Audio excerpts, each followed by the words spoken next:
চলুন আজকে দেখে নেওয়া যাক কিভাবে পেঁয়াজ রসুন ছাড়াই কাবলি ছোলার রেসিপি তৈরি করা যায়। এর জন্য প্রথমেই আপনারা চেষ্টা করবেন আগের দিন রাত্রে এগুলোকে ভিজে রাখার জন্য।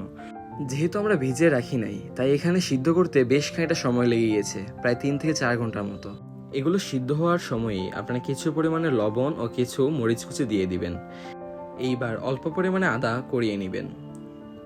মা এবার গরম তেলের মধ্যে তেজপাতা, মরিচ এবং জিরে ফোড়ন দিয়ে দিল। এইবার এগুলো কিছু পরিমাণে ভেজে নিয়ে এর মধ্যে এলাচ, দারচিনি দিয়ে দেওয়া হলো। এগুলোকেও কিছু পরিমাণে ভেজে নেওয়া হলো। এবার দিয়ে দেওয়ার পালা আদা কুচিগুলো, এগুলোও কিছু সময় ভেজে নেওয়া হলো। এর মধ্যে হলুদ ও ধনিয়া গুঁড়ো দিয়ে ভালোভাবে কষিয়ে নেবেন। এই পর্যায়ে দিয়ে দেওয়া হলো সিদ্ধ করে রাখা কাবলি ছোলাগুলো। আমাদের ভুলের কারণে আমরা প্রথমে টমেটোগুলো দিতে পারি নাই, তাই এক্সট্রা এগুলোকে ভেজে এর মধ্যে অ্যাড করে দেওয়া হলো। আপনারা চেষ্টা করবেন প্রথমেই ভাজার সময় টমেটোগুলো দিয়ে দেওয়ার জন্য।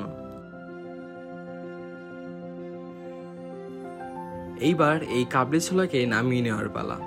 আমরা অনেকেই পেঁয়াজ রসুন ব্যবহার করে নানান রেসিপি তৈরি করে থাকি, কিন্তু আজ ছিল সম্পূর্ণ নিরামিষভাবে কাবলি ছোলা তৈরির রেসিপি। এই ধরনের ভিডিওগুলো আমরা আমাদের চ্যানেলে প্রতিনিয়ত আপলোড করতে থাকবো। যদি আপনাদের ভালো লেগে থাকে তাহলে অবশ্যই পেজটিকে ফলো এবং চ্যানেলটিকে সাবস্ক্রাইব করে আমাদের পাশেই থাকবেন। ধন্যবাদ।